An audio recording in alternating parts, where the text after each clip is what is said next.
Central Bank's monetary policy in a paper titled How Fiscal Restraint Can Help Fight Inflation, stating that it has been unsuccessful in combating growing inflation. The IMF urged Nigeria's central bank to ease up on raising monetary policy rates and also advised the federal government to tighten fiscal policy by investing in vital sectors capable of putting the economy on a healthier path in the long run. In order to fight inflation in the country, Johnson Chukwu, is the founder and the group managing director of Carry Assets Management, has stated that the first step is to have a closer look at the root cause, which is a fundamental aspect. Additionally, he urged the government to address a few problems with the food supply bottleneck. Take a listen. With the issue of food insecurity occasioned by displacement of farmers in the farming belts of the country, and if we don't address the fundamental problems of inflation, what is propelling inflation or what is affecting inflation, then we really can't fight it by using monetary policy tools, which the MPC have been trying to do, and it has been consistently unsuccessful. So what we are witnessing today is that inflation pressure is driven by supply bottlenecks. It's not driven by credit expansion. It's driven by excess liquidity occasioned by credit expansion.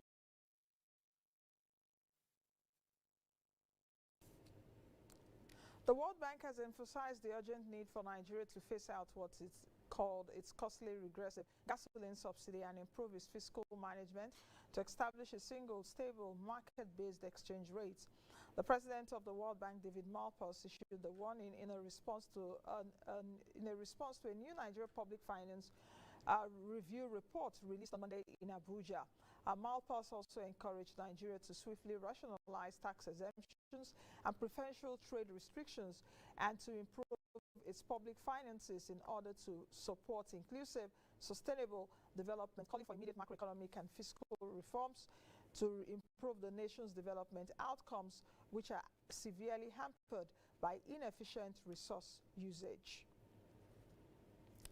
The National Automotive Design and Development Council has started discussions with the Central Bank of Nigeria, the Bank of Industry, and other private banks in order to design practical solutions for automotive financing to make auto purchases for Nigerians affordable at a single-digit rate. The NADDC Director General Jelan Aliyu announced this at the Pan-African Trade Expo opening ceremony, which took place in Abuja on Monday. He disclosed that the organization is pressing for a substantial government intervention in the industry, similar to what the government did for rice, sugar, and cement. The federal government has declared its commitment to taking courageous actions to raise its non-oil revenues as much as $200 billion in the next 5 years in order to meet its foreign exchange requirements as part of efforts to fully diversify the country's economy. This was disclosed by the Executive Director and Chief Executive Officer of the Nigerian Export Promotion Council, Dr. Ezra Yakusak. Meanwhile, during a media briefing, Yakusak stated that the federal government made at least $2.5 billion from the industry in the first half of 2022, but said that this achievement needs to be increased by taking actions like providing incentives to exporters, promoting awareness, setting up border laboratories, and connecting Nigerian companies with their international counterparts.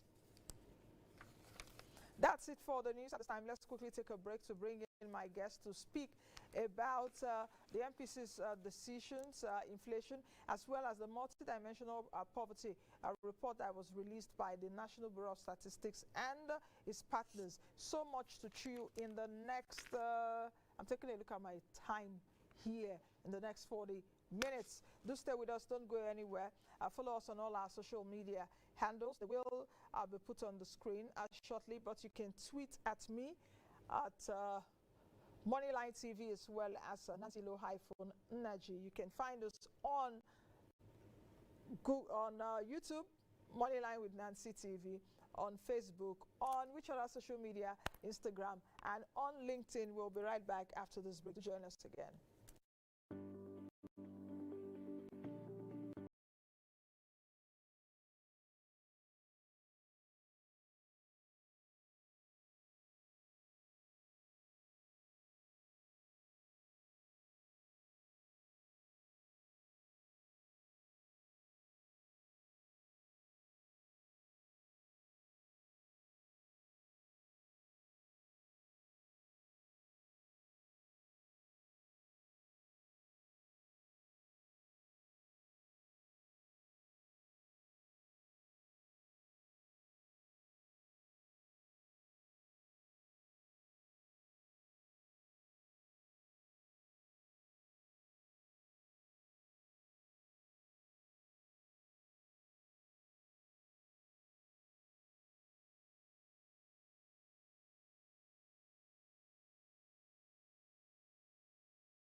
Hello, and welcome to the program. This is Moneyline with me, Nancy. So we really have to keep thinking out of the box about how to get money to the least accessible in our society. Everything has to be re-examined in our economy, in our health system. We are also ensuring that government does not continue to manage this refinery, because government is not really equipped to manage refinery. We need to come forward and do something different, so that we move from a situation of looking at things from purely a consumptive approach to a productive environment. The government and the people need to really agree on the need for a departure from business as usual. We are now on a process of recovery. It is what I call a bumpy journey to an uncertain destination. This is Moneyline with me, Nancy. Naji, it's so nice to know that you're joining us again today. Okay, that's my camera, that's my cue. Welcome back to the program Moneyline with Nancy Tees, and I am Nancy Naji, of course. My guest is here, Professor Kenife, who is a development economist. I did say earlier that we'll be talking about a potpourri of issues. So, Prof, welcome to the program. Thank you. Thank you for having me. I think it's best we start with the monetary policy. The Monetary Policy Committee is a policy setting committee. It's a policy setting body. In case for people that don't understand what they do, they meet 6 times a year to decide basically on interest rates, liquidity ratio, and the cash reserve requirement. The committee is made up of some officials of the central bank and those that are not also in the central bank appointed by the president. So I just needed to give you a background. The November meeting is the final meeting for 2022. How important is the final meeting for 2022 and the decisions? Very important, because this is the Yuletide period, and there's so much that is going on in the economy right now. You've seen flood, impacting food supply. You've seen new currency and the dynamics around new currency. And then you've also seen that during the Christmas period, there's a lot of spending. Inflation tends to go up. GDP also picks up with inflation. So there are things going on that they may want to, make sure that they look at what might happen November, December, and early January before they have another meeting. So it's a very, very important meeting for them. Okay. Very important. And let's take a look at it from the angle of CBN's MPC final meeting of 20. Can we remove that, guys, please? Because the meeting has already started, and the final meeting of 2022. Let's take a look at it with the context of the meetings of this year, Prof. Okay. If you take a look at it, the MPC has so far increased rate 3 times. They did in May, they did in July, and they did at the last meeting in September. We've seen interest rates from at least the whole of this year, anchoring at around 11.5%. And that 11.5% was set, I think, around September 2020. It was dragged till May, when it was increased to 13%. What would you say about the MPC meetings so far in 2022, and how the policies have really affected the transmission of monetary policy in the economy? Well, MPC was rather more patient with the economy, and because they were more pro-growth, at least in the first half of this year. Even though the alarm bells were ringing, other economies were increasing their NPR rates, and inflation was jumping in many other economies. But they were more sympathetic to the growth agenda, to make sure that they don't impede growth by pushing. It came to a point at the middle of the year when they really necessarily had to begin to increase rates. Because again, the inflation was running out of hand. So, which is not really down to monetary policy alone. There are many other things contributing to that. But they now began to respond, because there is a big spread between the inflation and the NPR rates. Theoretically, you need to have that as narrow as possible. If arguably, you really need to have the rates ahead of the inflation, so that you can have positive interest rate rather than negative interest rate. The danger in having negative interest rate, I mean, the MPR rate now is 15%, but the inflation is 21%. So you can see it's a negative, quite a big gap, and that discourages portfolio investment. Because what are the portfolio investments coming to do? The foreign portfolio, they want to come in and get not only a high interest rate from you, but also it has to be a positive interest rate difference. Because by the time they collect their money, it would have been eaten up by inflation. You know what I mean? So you invest your money maybe at an interest of 10%, 11%, but by the time you come to 12 months to collect, inflation is already 22%. So it's eating up all the gains that you have. So that does discourage. Even other instruments like bonds and treasury bills, they are all still trending below the MPR rate. And you know that the bank's charges or their bank interest rate take a cue from monetary policy rates, because that is the baseline. That's the interbank lending rates. So they have to charge higher. And they also charge it. Prof, sorry to cut you short. So you mean that they have to charge higher than the interest rates? Yes. That's the interbank rates? Is that what you said? No. The interbank rate is the baseline. The banks can, this is the rate at which the banks, is the rate at which the banks go to central bank to borrow money. So how can they lend you at 15%? Yes. So how can they lend you lower than that? They can't lend you. They cannot lend you lower than that. So they have to have a margin. Yeah. And then the thing is that the margin increases depending on the amount of money available to them to lend.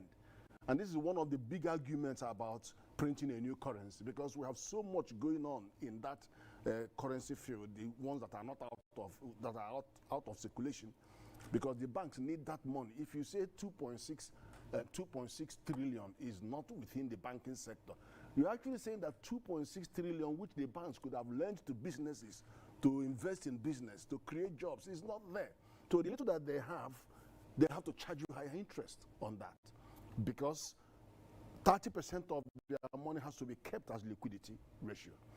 32.5% has to be sterilized and kept with the central bank, not earning them any interest. Okay. So, and then the loan to deposit ratio has pushed up to 60%, making sure that they tie their lending to the real sector. So they don't have rooms anymore.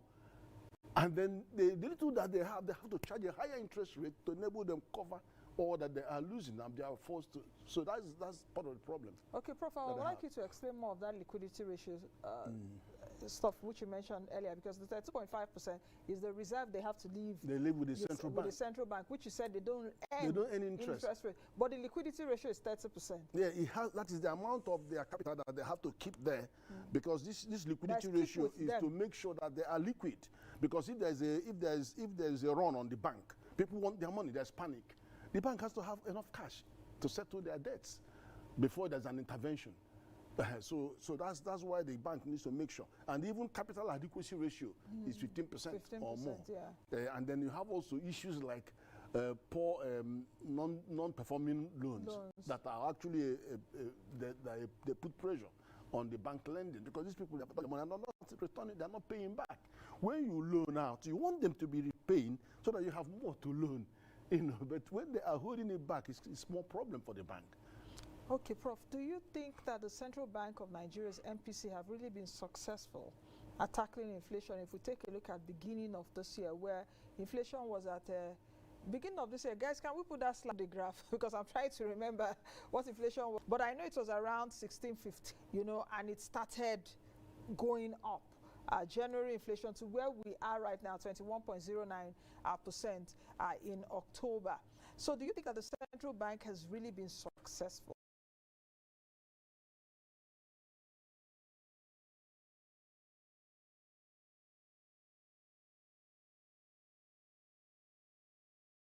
If you take a look at inflation,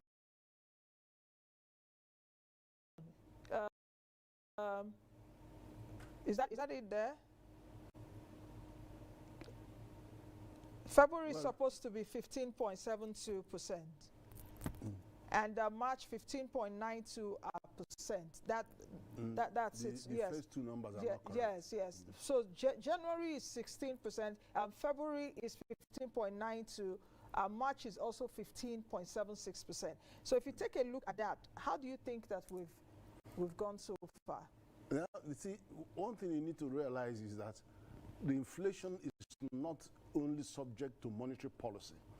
There's a lot more on the fiscal space that are driving inflation. That's why I say there is structural, you have structural factors that are push inflation. You know, when the gas has gone up, electricity has gone up, the road transport costs have gone up because the diesel, which is what the transport system is using, are gone up 300%. Then the impact is that the man who is producing to sell to the community or to export is experiencing high cost. That thing has nothing to do with monetary policy. So they put pressure on inflation. And then of course there's imported inflation element, which is the one to do with Forex and the pricing around Forex. Then you have the demand pull inflation, where more than 100 million people outside Nigeria in the neighboring countries are pulling our food because the currency is cheaper to them. So there are those three inflation drivers. And so you can't come to central bank and say, central bank, you are responsible for all this inflation. No, it's not true. Okay. Now, having said that, the MPC tries as much as possible to deal with what it could access, because it cannot access 80% of the money that is supposed to be in circulation, because 2.6 trillion are out there, only out of 3.3 trillion. So, you know, the banks where they're supposed to be influencing the money supply within the banking sector, they just haven't got, they're only confined to less than one third of what they just haven't got it. So you begin to add this up. I know we're talking about multi-dimensional policy. You are looking at over 40% in the poverty line. You have over almost 60% that are poor. Then you have only 40% are not even in the banking sector. Then you have, you begin to add all that, and then so the monetary policy that you are using, instrument to control the money in circulation, how effective can that be when you have such a narrow scope to So in essence, or in other words, what can the monetary policy do? Because if you're saying that it's out of also their purview, because other sectors or other anchors must support the transmission. Yes, that means, is there any need of meeting anymore? No. Please. There are do you understand what I'm saying? I understand you. Prof, because if we look at let me explain something. Yes. There are three major areas in the scope of central bank's work. One is maintaining financial system stability. They have zero tolerance on financial system instability. Zero tolerance. Our banks are stronger today than they were in 2014. They are strong. The banks are returning 18.3% growth rate. Even during the 2020, when we had COVID, the banks were posting 15% growth rate. Why? Because CBN made sure they invested in payment infrastructure, which means with USSD, with your Nokia to Nokia, you are transacting, which means that you have agency banking everywhere. Over 2 million people are carrying POS all over the place. People don't have to go to banks anymore. So they are doing their bit in all this cashless policy thing. So that means that some of the measures you use to measure the banking sector, which is non-performing loan, which Prudential guidelines says has to be 5%, they are very close to 5%. Capital adequacy ratio 15%, they are doing even better. So they are doing well. So the health, the indices that you use to measure the health of the financial system are sound. And the banks are not exposed to all the stress. Okay, so that's the second one that is within the purview of the CBN to play with. Diaspora remittance has dropped from 26 billion to just over $5 billion. Foreign direct investment is neither here nor there, very slow in coming, partly because of infrastructure deficit. Then a portfolio investment that is also suffering, and it's all because of what is going on globally. Every country America is sniffing life out of everybody. So that's that. Now, but having said that, so the world is the bank. The reason why the forex revenue had dried up is because NMPC was supposed to be sending in $3 billion every month of crude revenue to central bank. All it's sending is 300 million, which is 10%. And then the CBN has to disburse $1.8 billion every month for imports. You are getting only 300 million. You are supposed to disburse $1.8 billion. The money is not, the equation doesn't add up. So what happens then? The traders are going to the BDC market to buy currency. There's speculation going on our naira, and then you have laundering, you have election, you have so many things going on there that makes the price, that pushes the price of the forex. So whatever they import, they will pass it through to the consumers. And then you have not banned import. We don't want to ban import, but we have to manage the demand for import. So the CBN, the demand is $1.8 billion every month. The actual demand for importers is $4.6 billion. CBN is getting only 300 because the direct swap arrangement between NNPC and those refining crude for them is take the crude and give me back PMS. Where does that happen? You don't know how much crude they are sending out. We don't know how much fuel is coming in. And in the two, they come back to government and say, well, I'm the sole importer and sole exporter. Look, your balance is that you are owing me 500 billion every month. That is, they don't call it subsidy, they call it under recovery. So government go and borrow 500 billion every month to subsidize what they're doing. So you're not only subsidizing the real cost of the fuel coming in, but a lot of padding on that transaction by opaque supply. You don't know what you're supplying. Opaque import. You don't know how much crude you have imported. And then, of course, the overhead of NNPC